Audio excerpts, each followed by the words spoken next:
Okay.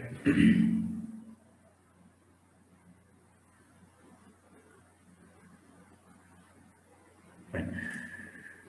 So I hope you people remember the concept of classes and objects in C++, so that we will move a little bit fast. Fast in the sense covering theoretical part, and when we go for programs, again it will be slow only depending on the program. So we will see what is a class in Java, what is a class and what is an object in Java. Okay. Class forms the basis for object-oriented programming in Java. Any concept we wish to implement in Java must be encapsulated within a class. See, this statement is very important. Whatever we write the code, that means whatever the concept or the logic or formulas we use in Java, we have to write within a class. So outside the class, we will not write any code. Okay. Outside the class, in this sense, header files we will write it. So in C and C++, header files we use. Similarly, in Java also we have header files. That those are called as packages actually. Those things we write outside the class. But whatever concept we wish to implement, we have to write within a class only. The class defines a new data type. So this is very important. Like we have data types. Data type means type of the data. Data is nothing but a value. See, when you type from the keyboard, if you type 5 or if you type capital letter A, both are different. Capital letter A is treated as character type. 5 is treated as integer type. If I type 5.25, it is treated as floating point type. So these are of different types. So we have come across basic types. These are the basic types: integer, floating point value, character value. These are the basic types. See, another type is the derived type, like array. Array is the derived type. So last category of data type is user-defined type. So this now class comes under the user-defined type, because user-defined type means what? Which are created by the user. When user has the rights to create a data type, means that is nothing but the new data type, which is not existing in the programming language itself. If data type exists in the programming language itself, that we can call either basic types or derived types, because derived types are defined or derived by basic types only. Okay.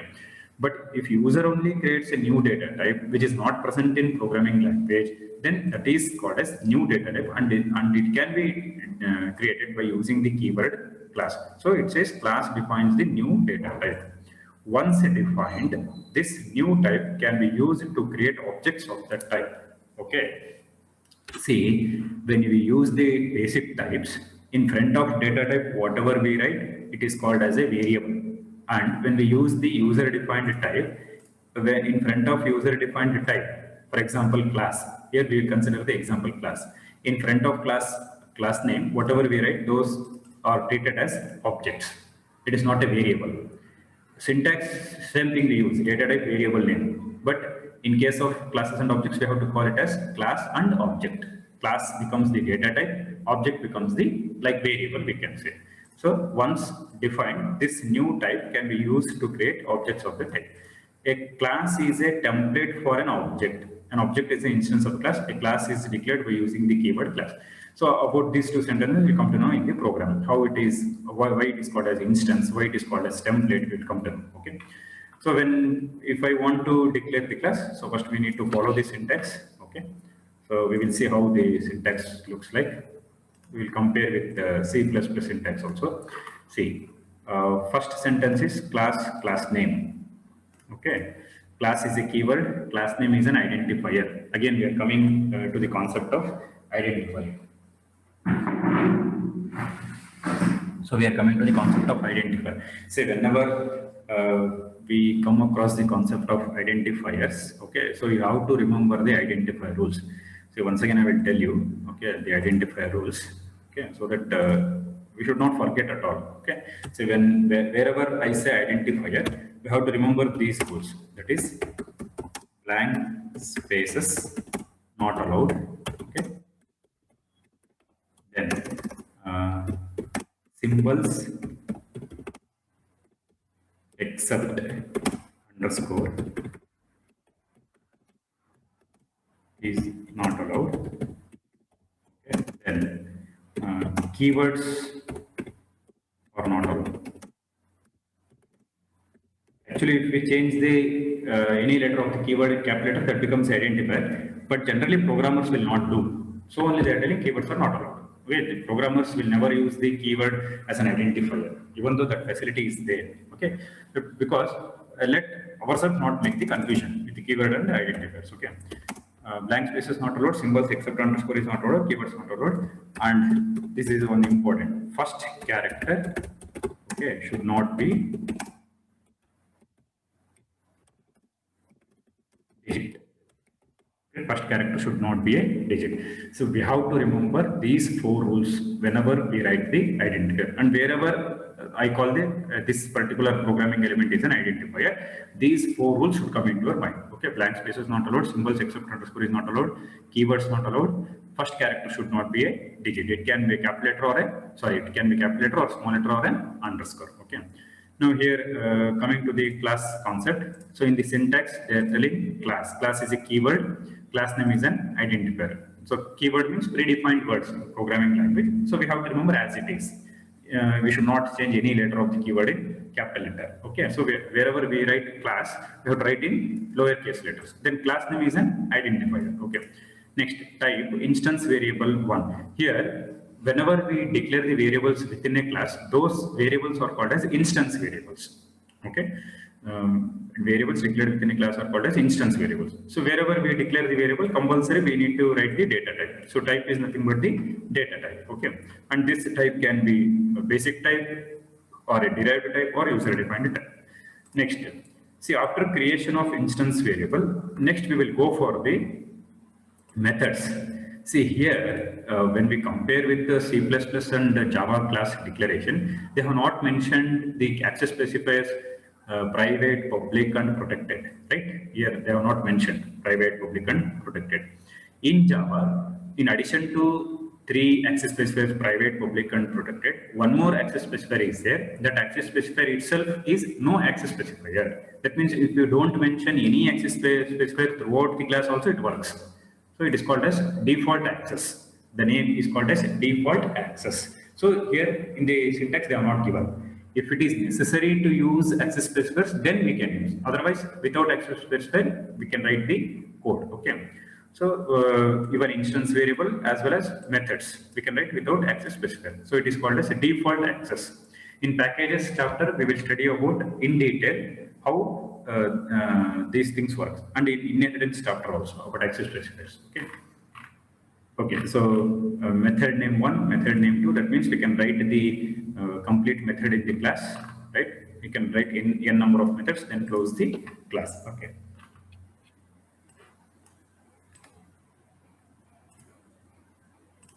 Okay. The data variables defined within a class are called instance variables. Even in C++ also same thing. Data variables declared within a class are called as instance variables. Methods contain code. See, I think I said when we have discussed about object-oriented programming, 2 words you have to remember: data and code. In case of procedure-oriented also, I have said that is difference between procedure-oriented and object-oriented. Main focus will be on the code rather than the data. In case of procedure oriented, main focus will be on the data rather than the code in case of object oriented. So 2 important words are data and code. So here we are saying data variables. Data variables is nothing but the data. Okay, and methods are nothing but the code. So 2 words we got it here: data and code. Data is nothing but data variables. Methods are nothing but code. If I say method contains code or method itself is a code, both are correct. Okay.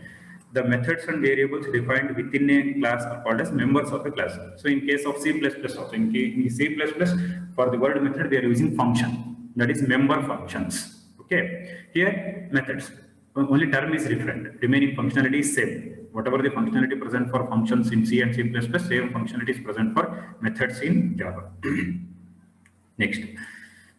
Variables defined within a class are called as instance variables because instance of that class, that is each object of the class, contains its own copy of these variables. See, in this program you come to know what exactly the meaning of this is. Each object contains its own copy. Okay. The data for one object is separate and unique from the another. So in the example I will tell you about this 2 statements. Okay. Okay. So here it is just an example of a class where we are not declaring any object. Just you follow the syntax, you will come to know how to write the class.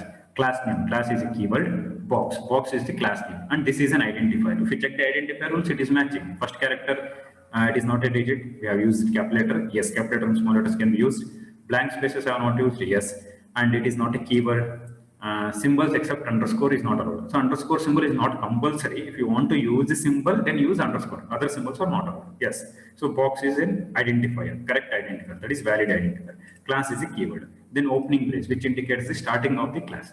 Then we have three variables here. These three variables are called as instance variables. That is width, height, and depth. Because I have used the data type double, it contains 8 bytes. And one more thing, at this line only memory is not allocated. So this point also you have to remember. Immediately when I declare this variable, memory will not be allocated. In future, it allocates 8 bytes. Okay, when object is declared. Okay. So this is about class example. That means here we saw how to write the class. And when you compare with the syntax, which part of the syntax we have done, that we should know. Class name, opening brace, variable, only variables we have used. That is in the example. No, still we have not come across the methods. That is type instance variable 1, type instance variable 2, 3 variables we have used. Double, width, height, and depth. So just we have written the example of class. Okay. Okay. Class defines a new type. Here, new data type is called as box. See, this is an important thing. When we say the data type, for the data type, name will be there, right? If I say basic types, so for basic types, we have the names like int is one of the name of the data type, and float is one of the name of the data type. But these things comes under basic type. Now, if I tell new data type, for new data type, what is the name? Class is not a name, class is a keyword. Class is a keyword used to define new type. Class itself is not the name of the new type. Here, in front of class, whatever you write, that class name. So this is the class name. I'm telling, say box is the class name. Class is a keyword, box is the class name. This class name becomes the data type now. Okay, class name becomes the data type. Here, if you consider these two, class is a keyword, box is a class name. So if I say class name becomes the data type, means box becomes the data type. So they are telling here, new data type is called as box. Okay, to create the box object, use the statement like this. Okay, that is, once we write the class, unless and until we don't write the object, there is no use of class. I think you people are remembering from C++. In C++, we write the class, and the main function we write the object, then we proceed with the program. Similarly, in Java also, once we write the class, if you don't write the object, then it's of no use in programming language. So this is this statement indicates to write how to write the object. That is, box, my box is equals to new box. So this line you have to follow. If suppose if I'm writing the same statement in C++, I have to have written like this: box, my box. Okay, and here also, see, you have to remember this syntax. The syntax is data type. Okay, identifier. This syntax you have to remember, data type identifier. Now coming to the present example, what we have done. Once we write the class, okay, I have written the class called as box.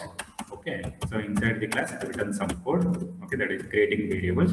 If I want to write the object, if I want to write the object of this class, I have to follow this syntax. That syntax is like box, my box. Look here, I have followed the syntax of data type identifier. So here data type is the box, identifier is the my box. Data type is the box, identifier is the my box. And for this identifier, what you have to call is my box is nothing but object. For each identifier, one name will be there: variable, array, function name. Here object name it is. And class name is also an identifier only, but here it has become as a data type. Okay, if you compare with the syntax, it is the data type. Okay, just replace it. Box means it is a data type.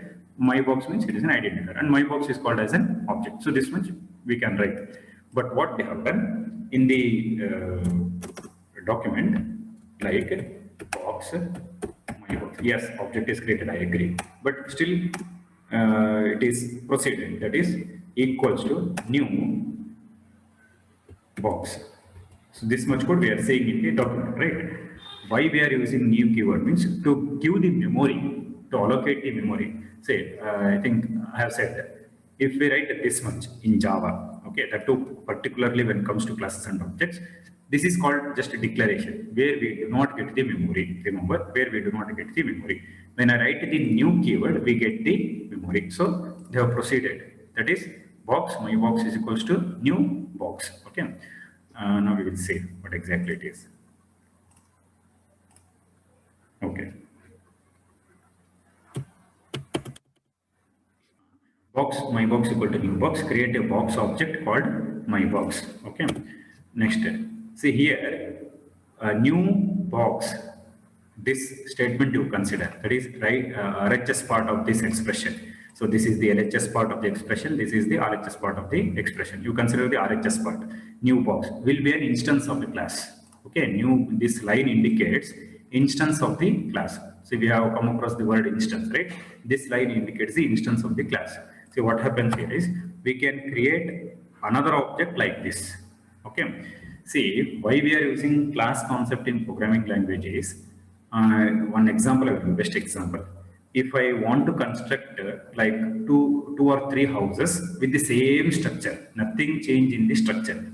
For that purpose, what we do, we need not write the structure on the paper. That is, if I want to construct three houses with the same structure, I need not write three times the design. One time if I write it on the paper, by using that only I can construct three houses of the same structure. If there is nothing change in the structure, okay, then I can write only one time on the paper, design of the house before constructing. Similarly here also, if I want to get the memory of these variables many times, okay, then if I write one time class, then it's enough. I can get the memory many times by declaring the object. See, I have declared here my box. For my box object, I'm getting one time memory. For my box one more time I'm getting memory. Okay, and that memory is different.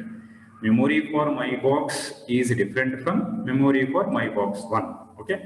For example, for my box, if I'm getting the memory width, height, and depth, that is each of 8 bytes. 8 3s are 24 bytes of memory. Okay. Same amount of memory they are getting for my box one, and memory will be different. So only they are telling by creating an object contains its own copy of instance variable. Okay, so it will not overlap, it will not replace. If you store the values, values are stored differently for my box and my box one. So in this example, I will tell you how exactly it stores the values. Okay. You will consider this example. In this example, just I have declared one object and we have used how to store the values. Okay, we just observe here. Class box have considered 3 instance variable, then one main function. Okay, so in this example, I have taken 2 classes. Okay, that is in one class I have not written main function. If you observe, in class box I have not written main function. In box demo class I have written the main function. Okay, so if I want to give the file name, if I want to give name this file, I have to name it as boxdemo.java. You should not name it as box.java. I have to name it as boxdemo.java. And there are some cases where we can name, just a minute, where we can name by the class where there is no main function also, but that class cannot be executed unless and until it is called by main function. So compulsory main function should be there to execute the program. If suppose in project if you have like 5 files and in one of the file if the main function is there, from that file it starts executing. Okay, remaining all 4 files will be dependent on that file, like that it is. Okay, so here in one file only I have written class box and class box demo, but for this file name I should give it as boxdemo.java. I should not give box.java because main function is present in box demo. Okay. Now in the main function, I have declared the object. We just observe. My box is an object. Box is a class name. My box is an object. New is a keyword. And one more time I have used the box, right? So this is called as constructor. I hope you people remember from the C++ the concept of constructor. Okay. See, directly I'm referring to the C++ because these concepts actually should be discussed in C++ only, and you people should remember from C++ only. Okay. And if suppose if you have forgotten, just revise it. Okay. So this particular word, that is along with parenthesis, this is called as constructor. Okay.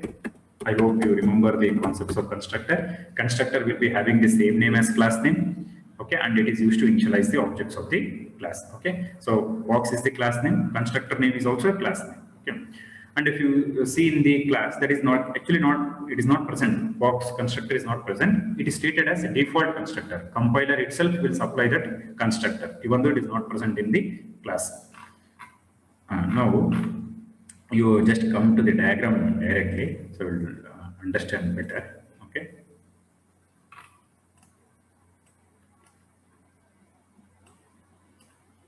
You see here. See, this is the box class. Okay. So in box class, have the variables width, height, and depth. Okay. When these statements are executed, that means when this much code is executed, memory will not be allocated. So only I have just drawn the box width, height, and depth, and I have not given separate box to store the value. Okay. Once this statement is executed, that is box my box is equals to new box. Once this statement is executed, we get a memory. Okay. So once we get the memory, then we can store the values. If you don't get the memory, you cannot store the values. That means if suppose if you try to assign the value here only, at the time of declaration only, if you try to assign the value like 10.25, then you'll get error at this line because memory will not be allocated. Unless and until objects are declared, memory will be not allocated for class variables, that is instance variables. When this line is executed, we get the memory. Once we get the memory, we can start storing the values. Okay. So if you observe the diagram, see my box is an object. It is referring to the box class. Okay. You can consider my box as an object. For my box, we have the variables width, height, and depth. My box is an object. The variables are width, height, and depth. And this second column indicates memory. So only have drawn separately here, which indicates the memory where you can store the values. Okay. So if you observe the box class, I have not written the second column because there is no memory here. So this column indicates the memory. And you come to the next part of the diagram. My box dot width equals to 10. My box dot height equals to 20. My box dot depth is equals to 15. These statements are executed perfectly because once this particular line is executed, memory will be allocated, right? Once memory is allocated, you can store the values directly. Okay, like this, you can store the values. My box dot width equal to 10. My box dot height equals to 20. My box dot depth is equals to 10. Directly, you can store the values. So these lines are executed perfectly, and you see the values. So I have written the values in the memory, that is 10, 20, and 15. So in this way, you have to understand box is a class. In that class, instance variables are present. Memory will not be allocated. Once the statement is executed, we get the memory. So you can draw the memory representation like this. You just say my box is an object, and you refer to that box class, particular class. Okay, there second column indicates the memory, and in the next case, you can start storing the values. My box dot width equal to 10, my box dot height equals to 20, my box dot depth is equals to 15, so that you can write in the memory representation. Okay. Next, after storing the values, now you can calculate the volume. So you can do any operation with it. You can do addition, subtraction, multiplication, whatever you want, you can do. Because here it is a box, we will calculate the volume. So volume is equals to my box dot width into my box dot height into my box dot depth. That is 10 into 20 into 15. See, whenever you say object dot variable name, you get the value. So my box is an object, variable name is the width, you get the value 10. My box is an object, height is the variable name, you get the value 20. My box is an object, depth is the variable name, you get the value 15. So here 10, 20, and 15 are substituted here. So 10 into 15 into 20, we get the value 3000. So this is the output. See, here output will be very simple, but concept will be more here. So that we have to notice. Output is very simple. Volume is 3000. Just 10 into 20 into 15. But the concepts are more here. Okay. So you can ask if you have any doubts. You can ask. Okay. Just look at this program.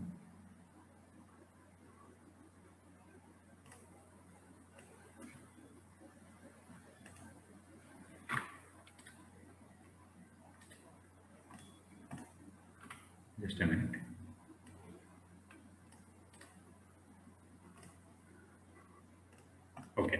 So in this program, what we are doing,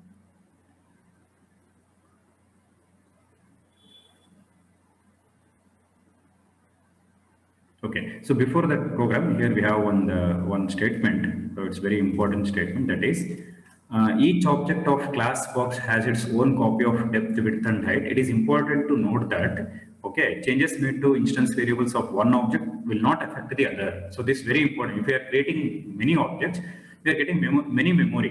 And if we try to change the values for one object and simultaneously another object, it should not affect. So that means memory should be separate. So that is present in this particular program. Okay.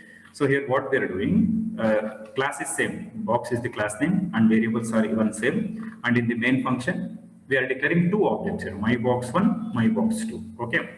And for my box 1, I am assigning the values 10, 20, 50. And for my box 2, I am assigning 3, 6, 9. Just like how we have assigned the values for one object in the previous program. Similarly, for two objects, we are assigning. And when you say volume, my box 1 into width, my box 1 into height, my box 1 into depth, volume is calculated, which is separate from my box 2. So you can look at in this diagram, see, in this way.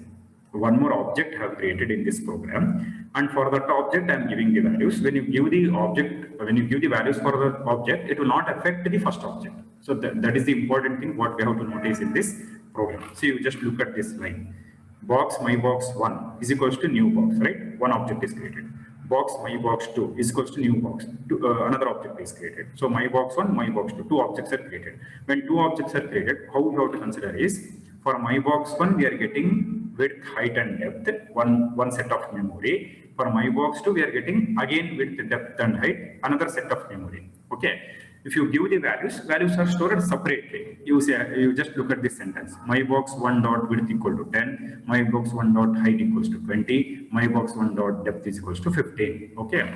You look at the diagram. My box 1, that is the object of box class, 10, 20 and 15 are I have stored in my box 1 for variables width, height and depth. Similarly, for my box 2, that is second object, I have stored the values 3, 6, 9. See, it is not replacing. If it replaces, then 3 should replace 10, 6 should replace 20, 9 should replace 15. It is not doing that. Separate storage. You see this diagram. Okay. My box 2, second object, we are getting the memory for width, height and depth. See, important thing about class is, one time we are declaring width, height and depth, but multiple copies we are getting. That's the advantage.